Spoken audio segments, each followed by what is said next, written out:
11월 뉴스 시작합니다. 배우조합의 파업이 사실상 종료되었습니다. 3년 계약이며 작가조합이나 감독조합보다 좋은 조건으로 계약이 성사되었습니다. 배우들의 최저임금이 상승했으며 스트리밍 서비스 실적에 따라 보너스를 받게 되었습니다. 이번 협상에서 가장 중요하게 다루어졌던 AI 사용에 대한 협상도 이루어졌습니다. 배우의 신체 일부를 이용한 AI 작업도 모두 대상 배우의 허락을 받아야 하며 출연료를 지불하는 방식입니다.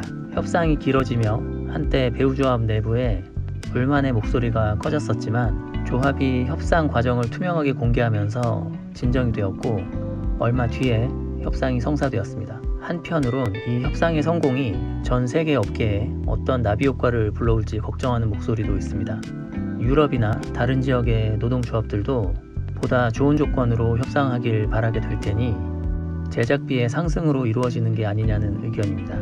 개인적으로는 이미 오랜 기간 제작비가 정체되어 있는 컨텐츠 업계에 약간의 제작비 상승은 오히려 활력을 불러오지 않을까 생각합니다. 물론 그게 더 나은 수익으로 연결되느냐는 또 다른 문제이긴 합니다. 어쨌든 모든 게 정상화되어서 다행입니다. 자세한 사항은 해당 기사들의 링크를 참고해 주십시오. 전에 한번 전해드렸었죠. 현재 제작이 진행 중인 드래곤 길들이기 실사 영화의 개봉일이 2025년 3월에서 6월로 연기되었습니다. 파업의 영향이지만 다행히 많이 연기되진 않았다고 합니다. 주연 배우 캐스팅이 완료되었다고 합니다. 더 블랙폰의 메이슨 테임즈와 더 라스트 오브 어스의 니코 파커가 캐스팅됐다고 합니다. 이미지만 봐서는 완벽한 캐스팅에 가깝네요. 원작 애니메이션의 시나리오와 제작에 참여했던 딘 드볼로이스가 돌아와 시나리오와 감독 제작을 담당합니다. 아직 1년 이상 더 기다려야 볼 수 있겠네요. 새로운 소식이 들리면 또 전달해드리겠습니다. 자세한 사항은 하단 더보기란에 링크의 기사와 캐스팅 정보를 확인해 주십시오. 자신의 이름에 많은 자부심을 가지고 있는 것으로 보이는 존 콘스탄틴이 2편으로 돌아옵니다. 주연은 역시나 키아누 리브스가 맡게 될 예정이라고 합니다. 전작의 감독 프랜시스 로런스의 주도로 시나리오 작업 중이라고 하며 작가조합의 파업으로 잠시 중단되었던 작업이 재개되었다고 합니다. 아직 시나리오 구성 단계라 정말 제작에 들어갈 수 있을지 확정된 것은 없지만 새로운 시도가 진행 중이라는 것은 매우 긍정적으로 보입니다. 무사히 제작된다면 무려 20년 만의 후속작이네요. 이 작품은 팬들이 많은 것 치고는 흥행 성적이 너무 평범했지만 과거 개봉 시기가 2005년이었던 만큼 아직 마블 같은 판타지 SF 종류가 유행하기 전이었던 것을 감안하면 후속작은 성공의 가능성이 높을 것으로 생각합니다. 20주년에 맞춰서 돌아오면 무척 의미 있겠네요. 저도 기대하고 있겠습니다. 어릴 때 애니메이션으로 재미있게 봤던 분들 많으시죠?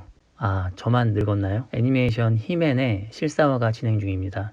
원래 넷플릭스에서 진행 중이던 프로젝트가 예산 문제로 취소되었습니다. 이것을 아마존 MGM 스튜디오가 넘겨받아 제작하는 것을 협의 중이라고 합니다.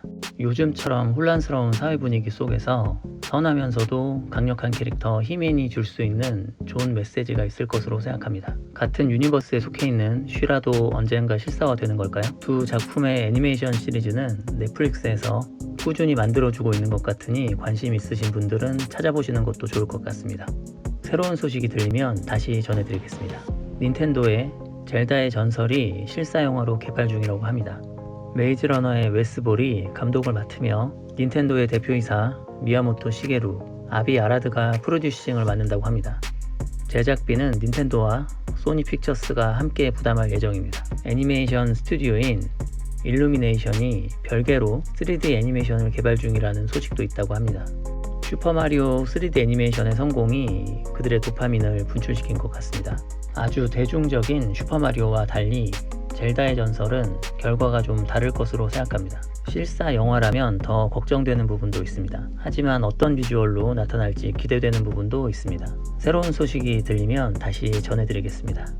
더 자세한 소식은 하단에 기사 링크를 참고해 주십시오. 이번 달은 파업이 끝난 덕분에 제작 소식이 많네요. 한 달에 한 번 뉴스를 제작하는데 왜 항상 시간이 부족한지 모르겠습니다. 월 말만 되면 이상하게 바쁜 것 같네요.